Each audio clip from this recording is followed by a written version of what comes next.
Oke, assalamualaikum warahmatullahi wabarakatuh. Kembali lagi bersama saya Puji Ilyasa Satriani di dunia podcast kesehatan. Nah, di hari ini saya ingin membahas mengenai seputar konsep ya biofarmasetika. Nah, ini kaitannya dengan ilmu-ilmu kesehatan ya. Jadi di sini saya ingin menjelaskan mengenai dua konsep ya. Yang pertama, perjalanan obat ke saluran cerna atau kita sebutnya itu yang namanya ke bagian lambung. Yang kedua yang namanya apakah ketika yang namanya obat ini mengalami istilahnya penghambatan pada sistem yang namanya reabsorpsi atau absorpsi. Nah, ini mempengaruhi yang namanya kulit, elastisitas kulit pada manusia. Oke. Nah, jadi yang namanya saya ingin menjelaskan dulu nih mengenai yang namanya mekanisme daripada lambung ya. Apakah penggunaan obat yang tidak terukur nantinya itu bisa mengakibatkan terjadinya kerusakan pada kedua gangguan yang ada di atas yang tadi saya sebutkan. Yang pertama lambung, yang kedua bagian organ kulit pada manusia. Oke. Dan penyebab dari kerusakannya itu apa nih, parameter yang mana ya yang menyebabkan kerusakan pada organ lambung atau kulit gitu. Oke. Jadi yang namanya biofarmasetika. Oke. Jadi bio itu adalah perjalanan mekanisme seperti itu ya dari sebuah yang namanya obat di dalam tubuh manusia. Oke. Jadi yang namanya istilahnya biofarmasetika itu sebagai yang namanya petunjuk sebenarnya ya. Petunjuk bagi siapa ini? Bagi yang namanya obat-obatan ya. Jadi yang namanya fakta obat-obatan itu emang sebenarnya racun bagi tubuh manusia. Seperti itu ya. Namanya juga istilahnya diambil dari bahasa Yunani, pharmakon, seperti itu. Artinya apa? Obat-obatan yang mengandung racun. Seperti itu. Jadi yang namanya obat itu sebenarnya memiliki efek samping ya. Semua pengobatan, baik pengobatan tradisional ataupun pengobatan yang namanya alternatif, itu semuanya itu memiliki istilahnya indikasi seperti itu. Kalau misalnya yang namanya kita istilahnya tiap hari yang namanya minum obat, ketika kita lagi merasakan kurang enak badan, flu, pusing, batuk ya, demam, kejang, seperti itu. Nah, tapi yang namanya tidak disesuaikan dengan yang namanya dosisnya tidak aman, dosisnya tidak terukur, seperti itu, atau yang namanya istilahnya jam minum obatnya itu tidak teratur, seperti itu, sehingga mempengaruhi mekanisme skardian tubuh kita atau jam biologis tubuh kita jadi terganggu. Nah, ini yang namanya mengakibatkan ya, istilahnya hati ini yang namanya lama-kelamaan itu akan menolak berbagai jenis hal, bukan hanya obat, tapi penyerapan protein, albumin, nah itu menjadi lambat. Seperti itu. Oke. Nah, jadi yang namanya istilahnya di dalam konsep biofarmasetika itu yang namanya ada parameter. Seperti itu. Kalau tidak ada parameter, itu yang namanya obat itu benar-benar yang namanya racun. Seperti itu. Seperti yang namanya saat kita itu lagi yang namanya menyiram tanaman menggunakan obat-obatan. Seperti itu. Atau kalau kita bilangnya itu racun sangga. Nah, kalau kamu pernah melihat racun sangga, itu yang namanya racun yang digunakan untuk yang namanya membasmi hama pada tanaman. Seperti itu. Oke? Nah, yang namanya racun itu yang namanya ketika kita telan ya, itu emang mengakibatkan yang namanya terjadi yang namanya defek di tubuh kita. Seperti itu. Bisa-bisa yang namanya mulut kita kering, mudah haus, mudah lapar, mudah emosi, seperti itu, ya. Ataupun yang namanya mood kita jadi naik turun, gak seimbang, ya. Atau kita bilangnya itu yang namanya moodnya itu kayak mood swing seperti itu, ya.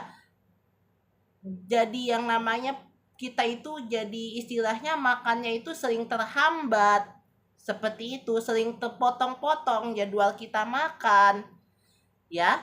Terus yang namanya terjadi penurunan berat badan. Terus yang namanya ketika kita mengonsumsi rifampicin atau isoniazid, itu yang namanya efeknya pusing dan urin menjadi merah, seperti itu. Emang seperti itu efek obat di tubuh manusia. Karena obat itu sebenarnya itu yang namanya racun. Seperti itu. Kenapa obat itu tidak yang namanya menjadi racun? Karena yang namanya udah ada yang namanya parameter.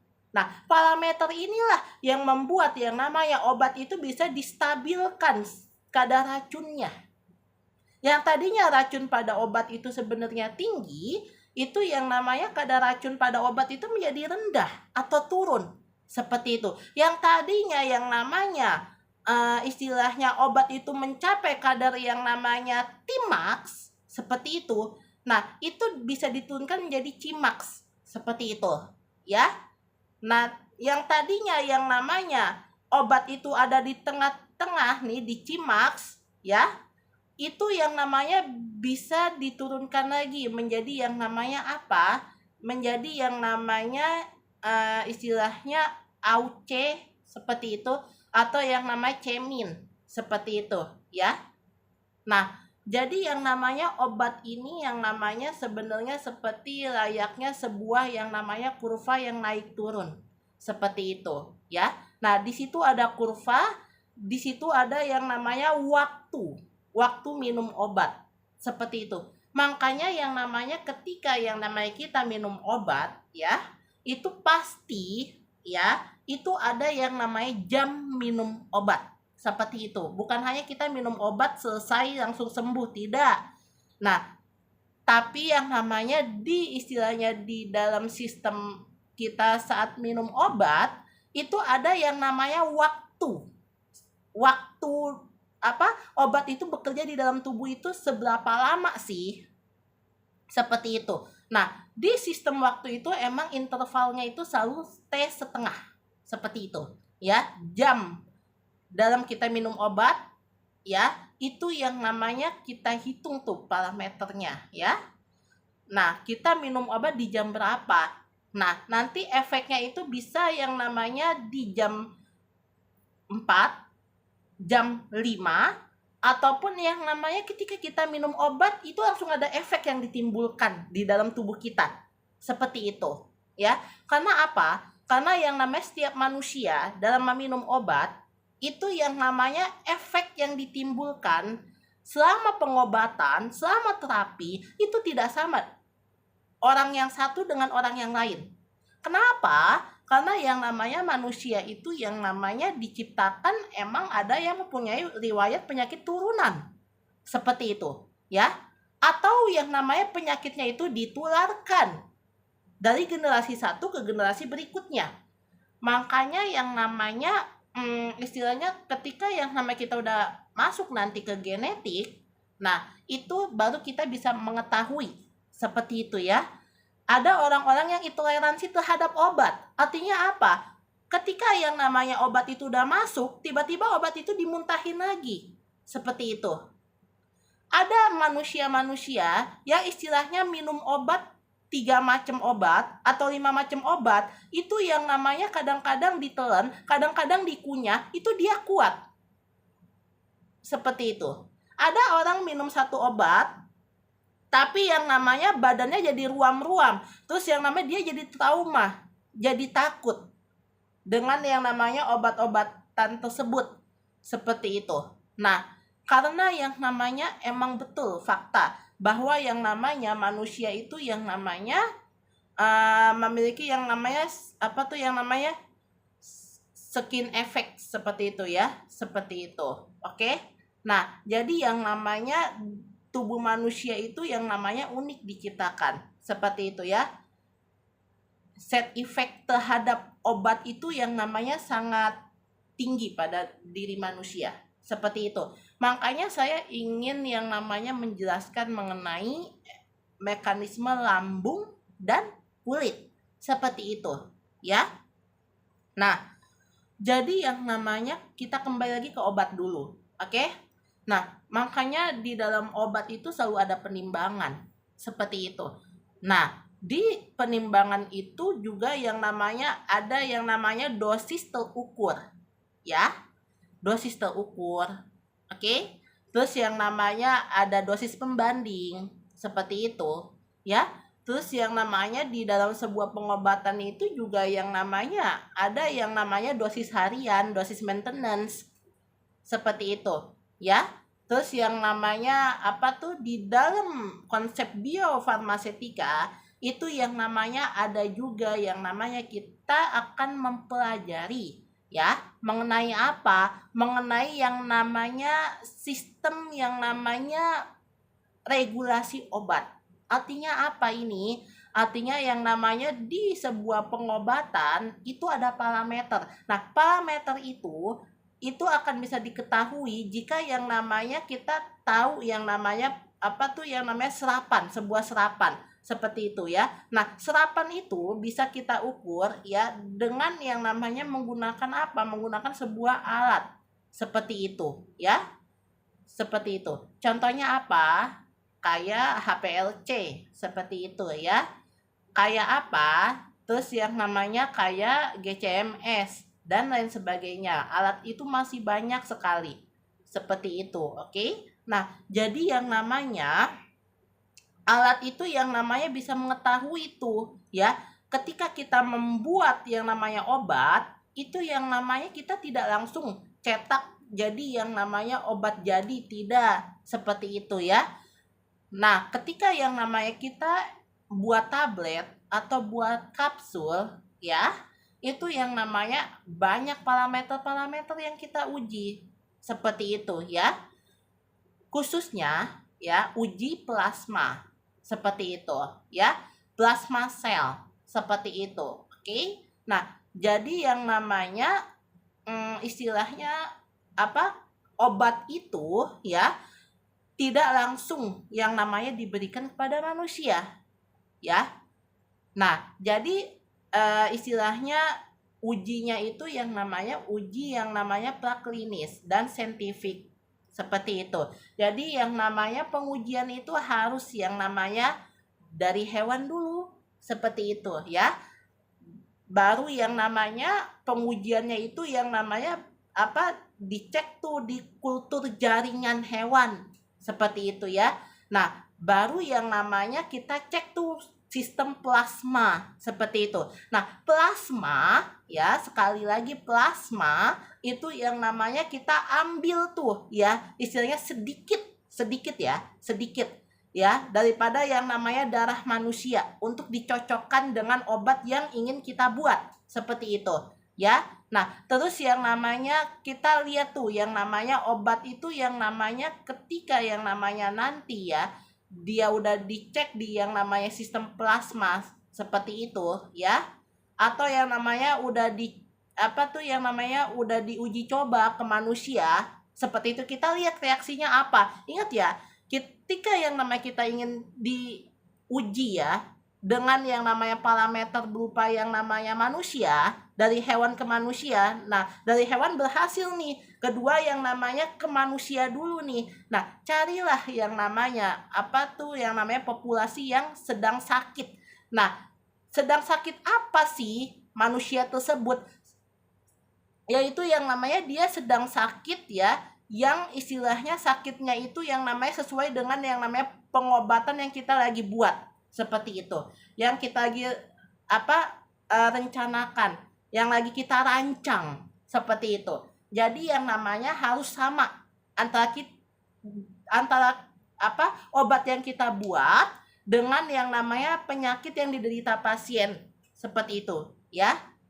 Nah, itu baru nanti kita lihat efeknya apa sih obat itu ketika yang namanya udah istilahnya disodorkan nih, udah diuji nih ke manusia, apa efeknya, seperti itu ya. Nah, jadi seperti itulah perjalanan obat. Nah, makanya kan yang namanya obat itu sebenarnya panjang banget ya. Seperti itu, perjalanannya panjang dan sangat rumit seperti itu. Oke? Nah, jadi yang namanya lambung manusia itu memiliki pH. Oke? Lambung manusia tuh memiliki pH. pH-nya itu berapa? 6,2 seperti itu ya. Seperti itu sampai 7. Seperti itu ya. Nah, tapi itu yang namanya kalau misalnya kita minum obat dengan pH segitu, itu yang namanya udah termasuk yang namanya obat itu yang namanya apa, bekerja secara cepat. Seperti itu di tubuh manusia, bahkan lebih cepat lagi. Seperti itu ya. Nah, lewat dari situ itu yang namanya kita bilangnya itu yang namanya obat itu yang namanya memiliki kadar asam. pH-nya asam. Seperti itu ya. Nah, jadi yang namanya saat kita yang namanya membuat obat ya, kita usahakan nih ya, kita itu yang namanya memiliki yang namanya imun yang kuat. Seperti itu. Jangan kita minum obat tetapi kondisi imun kita lemah. Ini bagaimana kalau misalnya kita minum obat tapi kondisi pikiran kita kacau? Itu yang namanya reabsorpsi obat ya ke sistem darah ya, seperti itu ya. Atau yang namanya dari sistem obat ke hati manusia atau ke ginjal manusia nantinya itu menjadi lambat. Kenapa? Karena yang namanya kita minum obat tapi pikiran kita itu yang namanya masih yang namanya apa, banyak sekali bebannya. Seperti itu. Sehingga yang namanya wajar kalau misalnya ada manusia pergi ke dokter itu berkali-kali. Padahal ya ada manusia yang ketika minum obat itu dia langsung sembuh dan dia langsung bisa beraktivitas kebesokan harinya. Gitu ya. Padahal penyakit yang diderita manusia itu cuma flu, batuk, pilek, seperti itu, menggigil ya.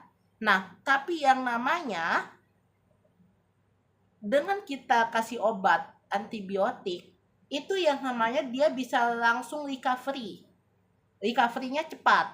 Seperti itu. Padahal pas kita lihat di termostat ya, atau yang namanya kita lihat tuh di termometer ya, seperti itu, atau di apa, cek suhu ya, seperti itu, atau suhu tembak seperti itu. Nah, itu yang namanya istilahnya badan dia itu demam. Demamnya tinggi sampai yang namanya 40 sampai 39 derajat. Seperti itu ya. Tapi dengan pengobatan itu yang namanya dia langsung bisa sembuh. Seperti itu. Dari yang namanya penyakit-penyakit yang dideritanya. Orang TBC ya, orang terkena TBC ya, dia dikasih yang namanya prokilamid seperti itu ya, atau yang namanya dia dikasih obat juga tuh ya, mereknya itu yang namanya ada yang namanya apa tuh yang namanya istilahnya mereknya itu mycophenolate seperti itu ya, atau yang namanya ada tuh obat-obatan ya, mereknya itu yang namanya istilahnya apa tuh apa mereknya itu etambutol ya, seperti itu. Atau yang namanya obatnya itu yang namanya mereknya itu apa, mereknya itu kayak yang namanya obat TBC itu sebenarnya banyak ya, seperti itu ya. Obat TBC banyak seperti itu. Oke. Nah, salah satunya itu yang tadi saya sebutkan ya. Ketika ada orang yang namanya minum obat TBC ya, seperti itu yang namanya ya, dia tidak sampai di karantina berbulan-bulan. Seperti itu. Artinya apa? Artinya di sini itu yang namanya orang itu ya minum obat TBC sekali ya, atau yang namanya dia minum obat TBC juga sekali ya. Maksudnya sampai yang namanya seminggu atau yang namanya sebulan atau 2 bulan itu udah selesai. Seperti itu ya. Artinya apa? Istilahnya kayak bakteri, parasit ya, yang ada di paru-parunya, yang menempel di paru-parunya itu bisa terangkat ya. Seperti itu, kotoran-kotoran yang ada di paru-parunya, seperti itu, virus-virus yang menempel di situ, itu bisa mati beserta sarang-sarangnya. Kan kita tahu TBC itu Mycobacterium tuberculosis, asalnya dari situ ya. Nah, bakteri itu kan sebenarnya yang namanya ganas, seperti itu ya, ganas banget. Oke. Nah, itu yang namanya bisa kita itu yang namanya ketularan penyakit tersebut. Ya, seperti itu dengan orang-orang yang menderita TBC. Apalagi sekarang kan ada yang namanya TBC paru, TBC tulang. Seperti itu, ya. TBC pada permukaan lambung atau usus. Sekarang kan ada TBC seperti itu. Tapi yang namanya gini, sebenarnya yang namanya TBC itu bisa sembuh. Seperti itu, ya. TBC itu bisa sembuh. Asalkan apa? Asalkan yang namanya pasiennya itu yang namanya tidak berpikir hal-hal yang di luar nalar. Bahkan ada orang-orang yang baru terkena gejala awal TBC itu dia udah yang namanya kepikirannya pengen apa? Pengen yang namanya mengakhirkan kehidupannya. Seperti itu. Padahal yang namanya TBC ini yang namanya sebuah yang namanya penyakit ya, yang ketika dia yang namanya bisa yang namanya bersahabat, istilahnya bersahabat terhadap TBC, maksudnya yang namanya dia minum obat secara teratur gitu loh ya, dan dia itu yang namanya istilahnya tidak berpikir hal-hal yang aneh-aneh ketika orang itu lagi menderita penyakit TBC. Seperti itu. Dan jangan khawatir ya, jangan khawatir. Karena yang namanya gini, orang yang terkena TBC itu yang namanya dia masih melihat orang tuanya meskipun jaraknya itu sangat jauh. Seperti itu ya. Seperti itu. Jadi yang namanya orang ketika terkena TBC itu emang yang namanya orang itu akan dikarantina. Seperti itu ya. Tapi yang namanya dia itu dikarantinanya itu yang namanya jaraknya tidak begitu jauh dari yang namanya lokasi rumah si anaknya ini, sehingga yang namanya dia masih bisa melihat wajah orang tuanya meskipun dari jarak yang agak jauh. Seperti itu. Ataupun yang namanya dia itu yang namanya masih bisa by phone atau yang namanya video call. Seperti itu. Akses internet semakin banyak. Seperti itu. Jadi yang namanya orang TBC ini sebenarnya masih bisa disembuhkan ya, seperti itu. Oke. Nah, istilahnya yang namanya ada yang namanya apa tuh yang namanya BRC ya, jaringan BRC seperti itu ya. Nah, di situ juga ada yang namanya apa tuh istilahnya yang saya sudah baca itu yang namanya jaringan, istilahnya seperti yang namanya istilahnya apa tuh yang namanya jaringan LER seperti itu ya, LER 1, LER 2 seperti itu.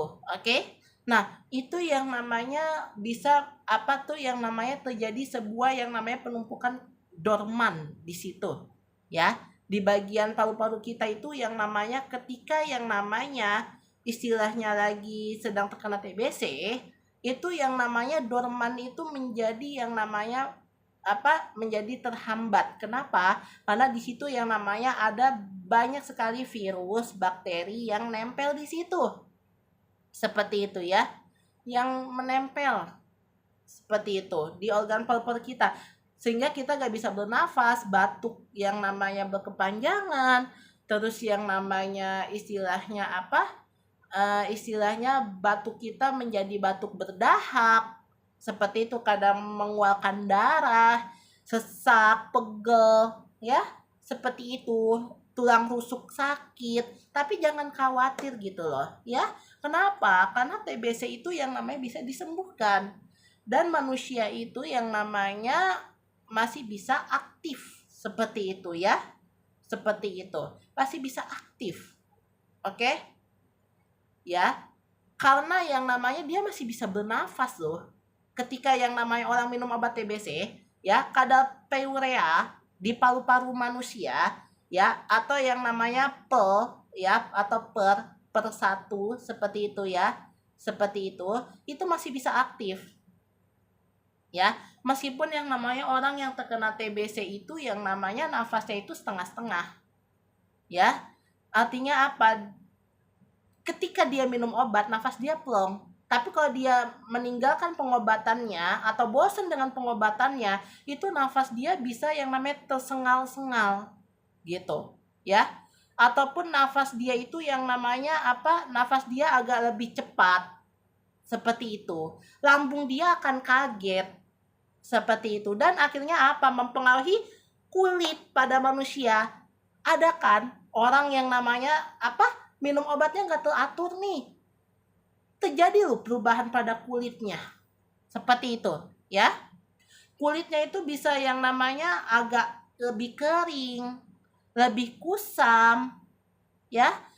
Terus yang namanya terjadi perubahan kulit dia yang namanya menjadi agak sedikit coklat, ya. Atau yang namanya kulit dia itu menjadi yang namanya apa? Kulit dia itu menjadi yang namanya benar-benar tertimbun banyak minyak.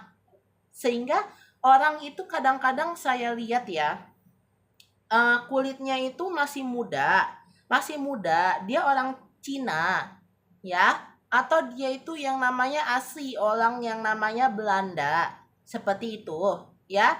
Dia itu yang namanya benar-benar orang apa? Orang negro, seperti itu, atau yang namanya orang-orang yang namanya Kaukosit, seperti itu, ya. Sukunya itu Kaukosit, seperti itu ya. Nah, dia itu dari ras dari orang luar negeri sana, ya. Harusnya kan kulitnya putih-putih, ya. Tapi saya ngelihat di sini ada yang namanya orang-orang itu yang namanya tangannya itu yang namanya penuh dengan jerawat. Ya. Terus yang namanya penuh dengan yang namanya seperti skar-skar itu banyak. Oke. Bahkan saya menemukan yang namanya ada banyak sekali daripada yang namanya seperti yang namanya istilahnya jerawat batu, seperti itu ya, atau bisul seperti itu, atau ada pastul atau nodul yang sangat besar itu yang namanya menempel di telapak tangan pada yang namanya orang dengan suku ras Kaukosit ini atau dari luar negeri sana, ya. Padahal kalau misalnya saya baca di literatur, ya, bahwa yang namanya orang-orang luar negeri itu yang namanya dia itu tidak tertinggal ketika dia ingin pergi kemana-mana keluar, khususnya dia selalu memakai sunscreen, ya, seperti itu. Untuk apa? Untuk yang namanya supaya tidak istilahnya apa terkena paparan sinar UV, UV red, UVB, UVC, seperti itu, UVA, ya. Karena yang namanya UV itu yang namanya sebagai apa? Sistem sinar indeks, seperti itu. Makanya yang namanya orang-orang ketika pergi ke pantai nih, karena yang namanya wilayah-wilayah seperti California, Brazil, itu kan yang namanya banyak sekali pantai. Nah, itu tidak yang namanya tidak lupa gitu loh. Orang-orang turis ini ya, atau yang namanya orang luar negeri, itu selalu pakai sunscreen kemana-mana. Seperti itu. Dan dia selalu minum vitamin. Nih, ya, aku kasih contoh satu. Oke? Sebelum saya lanjutkan lagi. Oke? Ada orang-orang itu yang namanya pergi ke Bali. Kondisi temperatur di wilayah Bali ini lagi tidak baik-baik saja. Seperti itu. Temperaturnya itu bisa sampai yang namanya 39, 40 derajat. Ya, seperti itu. Kok ada gitu?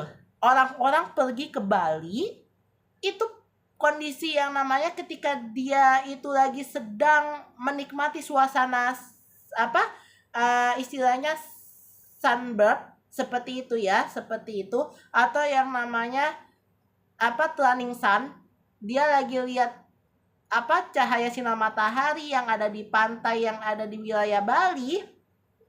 Itu ada yang namanya wanita-wanita itu pakaiannya itu yang namanya sangat tipis seperti itu ya, sangat tipis. Padahal kondisi cuaca di wilayah Bali itu lagi sangat panas-panasnya, panas sampai menusuk tulang. Tapi ada gitu wanita-wanita yang pakaiannya terbuka di kondisi cuaca sangat panas. Kenapa? Karena dia tidak lupa pakai sunscreen. Karena sunscreen itu yang namanya bisa menyerap kulit. Seperti itu ya, melembabkan kulit ya, mengangkat yang namanya sel-sel yang tidak baik yang ada di kulit gitu. Nah, istilahnya sunscreen itu sebagai proteksi diri. Seperti itu. Dari apa? Dari yang namanya istilahnya kayak seperti yang namanya lemak-lemak yang buruk seperti itu, supaya terhindar dari itu semua. Seperti itu. Dan bisa membentuk sistem folikel yang lebih kuat. Seperti itu ya. Seperti itu. Dan mengangkat daripada yang namanya istilahnya mengangkat daripada istilahnya kadar lemak ya, atau yang namanya bisa jadi ya untuk mengangkat yang namanya skar-skar seperti itu, ataupun kayak mengangkat komedo juga bisa seperti itu dengan kita memakai sunscreen seperti itu. Dan kulit kita itu menjadi yang namanya lebih sehat, lebih kuat, elastis seperti itu ya. Tidak bersisik ya, tidak bergerenjel ya, seperti itu. Ataupun yang namanya tidak istilahnya tidak bopeng seperti itu ya, seperti itu. Tidak yang namanya tidak menggelembung ya, tidak menggumpal, tidak mengeras kulit kita seperti itu. Makanya kita pakai sunscreen. Oke? Nah, lanjut lagi. Oke? Nah, bahwa yang namanya lambung manusia itu ya, istilahnya yang namanya memiliki pH yang sangat berbeda antara orang satu dengan orang yang lain.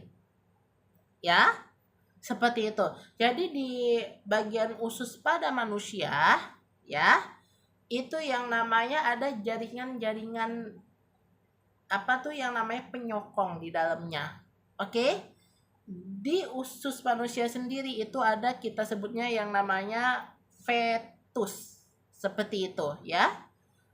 Nah, terus yang namanya di dalam yang namanya usus manusia itu ya, itu yang namanya ada yang namanya istilahnya selain fetus itu yang namanya ada yang namanya yang namanya jaringan laminari seperti itu ya, seperti itu. Oke. Nah, di usus manusia itu juga ada jaringan jejunum seperti itu. Oke?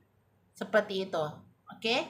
Di usus manusia itu yang namanya juga ada jaringan yang namanya jaringan daripada yang namanya jaringan Kohn seperti itu ya. Atau yang namanya Koftaf of esophageal disease. Seperti itu. Oke? Jadi lambung itu ya ada yang namanya sistem pengaturnya seperti itu. Oke? Seperti itu. Ya. Karena yang namanya lambung itu terdiri dari pH. Seperti itu ya. pH yang sangat asam itu bisa mempengaruhi daripada yang namanya yang namanya mempengaruhi yang namanya kualitas pH pada lambung kita. Artinya apa? Semakin tinggi pH, semakin terjadi perubahan pada sistem mekanisme enzim. Seperti itu. Atau mikroenzim. Seperti itu. Ya. Nah, jadinya yang namanya enzim di dalam tubuh manusia itu bisa menjadi bisa menjadi yang namanya tidak bersahabat dengan diri kita. Artinya apa?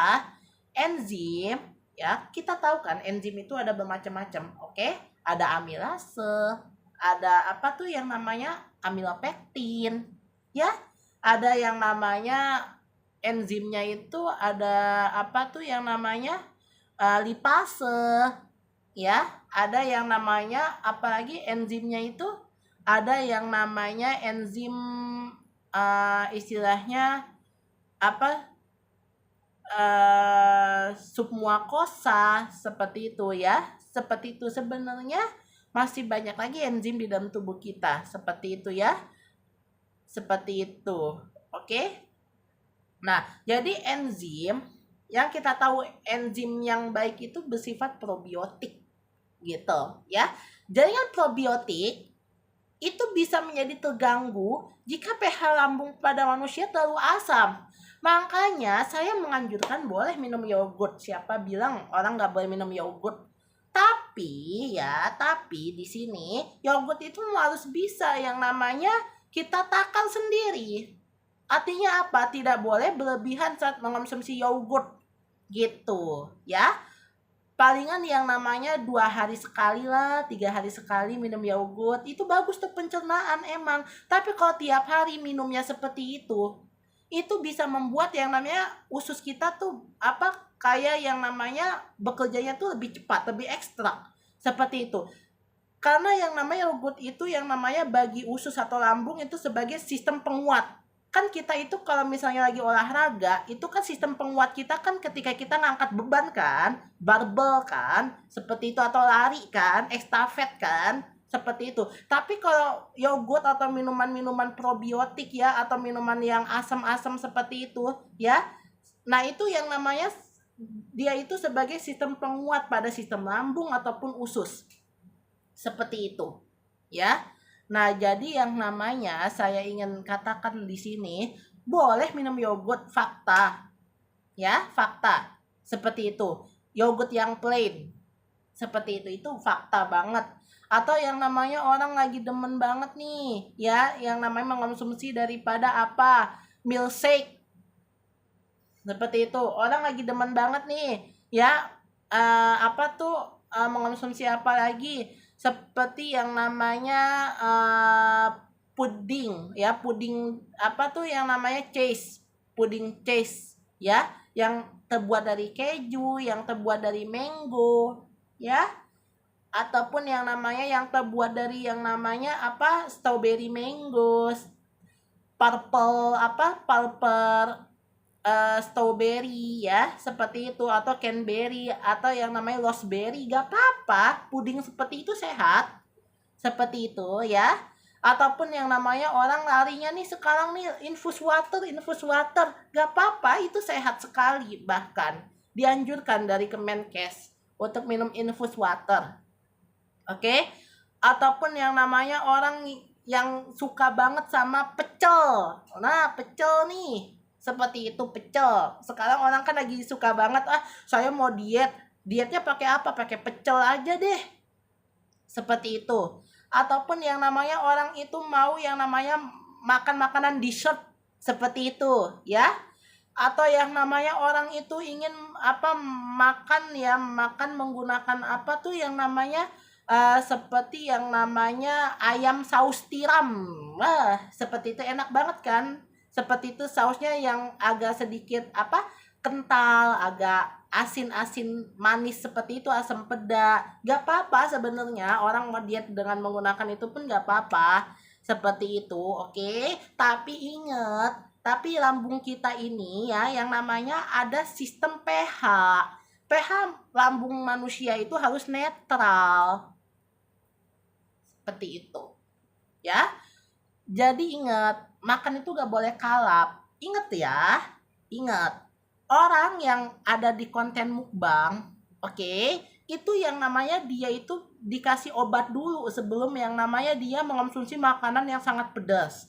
Orang tanpa obat, mohon maaf nih ya, bahkan ada orang yang sampai makan kalajengking, orang yang makan makanan yang apa istilahnya yang cuman direbus, bahkan yang tidak dicuci langsung dimakan, bahkan ada orang yang makan belalang sangit, itu yang namanya sebenarnya itu yang namanya manusia itu ya, dia itu yang namanya benar-benar yang namanya bukan udah terbiasa ya, tapi yang namanya setidaknya manusia itu yang namanya dia itu ya sebelum melakukan konten-konten seperti itu dia pasti udah minum obat. Nggak ada orang tuh di dunia ini, nggak ada yang namanya tanpa obat tuh, nggak ada seperti itu ya. Kita itu benar-benar makhluk yang sangat lemah, didesain sangat lemah seperti itu. Orang itu yang namanya tanpa minum obat, mungkin yang namanya diri dia tuh ada ketempelan dengan makhluk yang lain seperti itu ya. Jadi yang namanya saya rasa ya, orang-orang itu yang namanya memiliki mekanisme tubuh yang sangat kuat ya, karena gini, di usus manusia itu juga punya otot gitu ya. Di usus manusia itu ada sistem otot gitu ya. Jadi yang namanya ada istilahnya makanan yang bisa diabsorpsi secara cepat gitu, atau diubah menjadi mekanisme yang lebih halus, ada seperti itu. Oke. Ada yang namanya ketika kita makan itu lambat banget untuk disalutnya lambat banget gitu ya, atau yang namanya dikirim ke jaringan pembuluh darah seperti ke hati, ke pankreas ya, ke limfa, atau ke mana, ke ginjal, itu lambat banget gitu.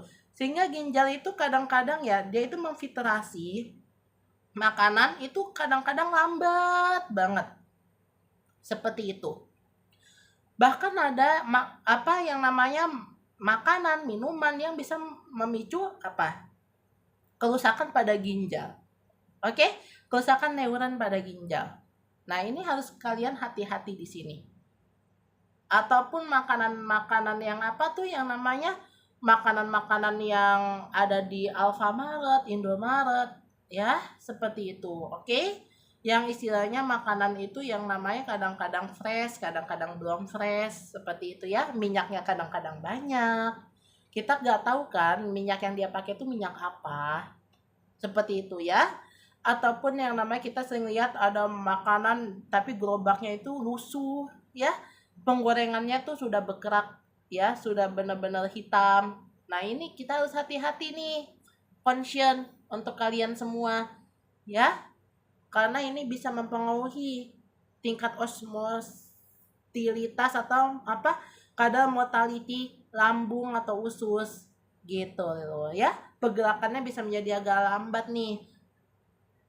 Oke ya. Jadi pH lambung yang paling bagus yaitu netral ya. Ketika yang namanya orang mengonsumsi makanan yang sembarangan, ini bisa mengakibatkan usus kita menjadi bengkak gitu. Oke ya. Artinya apa? Usus kita itu bisa yang namanya bisa tergores, bisa meradang ya, atau ada butiran-butiran kecil seperti pastul atau nodul yang ada di dalam usus kita, seperti itu bisa ya. Usus kita menjadi menyempit, bisa. Usus kita menjadi sangat kering, bisa. Menjadi istilahnya kerjanya tidak stabil, bisa. Seperti itu. Oke? Nah, hati-hati seperti itu ya. Oke? Nah, yang kedua, dia bisa mempengaruhi kulit manusia. Ya. Jadi yang namanya kulit manusia itu yang namanya bisa menjadi menjadi yang namanya kasar ya, berjejal ya, menjadi yang namanya lebih tua. Bisa seperti itu, dia bisa mempengaruhi kualitas kulit, penampilan, aura manusia bisa berubah kalau dia itu yang namanya minum obat tidak teratur. Seperti itu. Oke? Nah, jadi di mekanisme kulit manusia yang saya tahu itu yang namanya ada yang namanya Spicium lucidium. Ada yang namanya Spicium cornutum. Oke? Ada yang namanya Spicium, apalagi yang namanya Grossum. Seperti itu, ya. Ada yang namanya apa tuh istilahnya kalau kita bilangnya itu ada yang namanya kentikura. Nah, itu di kulit manusia. Ada jaringan itu. Nah, jadi di kulit manusia itu yang namanya ada yang namanya dia itu uh, apa sebagai yang namanya blokade. Itu kulit manusia tuh sebagai pengikat, penyerap, ya, penstabil, ya, ataupun yang namanya sebagai apa lagi, pemisah, gitu, ya. Ada yang namanya kulit itu rentan terhadap yang namanya dia itu bisa apa menarik air seperti itu, dan ada juga yang kulit itu cuman yang namanya apa tuh yang namanya dia itu menarik lemak atau minyak seperti itu. Ada yang dari minyak dia bisa mengikat air, ada yang dari air bisa mengikat minyak, ya. Ada yang istilahnya penyerapannya itu dari minyak ke air, dari air ke minyak seperti itu, ya. Karena yang namanya kulit manusia itu ya istilahnya apa dipengaruhi oleh yang namanya obat-obatan nih, ya. Ketika kita salah minum obat itu bisa membuat yang namanya manusia itu yang namanya terjadi ruam-ruam pada kulitnya, ya. Bisa terkena apa tuh yang namanya seperti kayak cacar, bisa seperti itu, oke?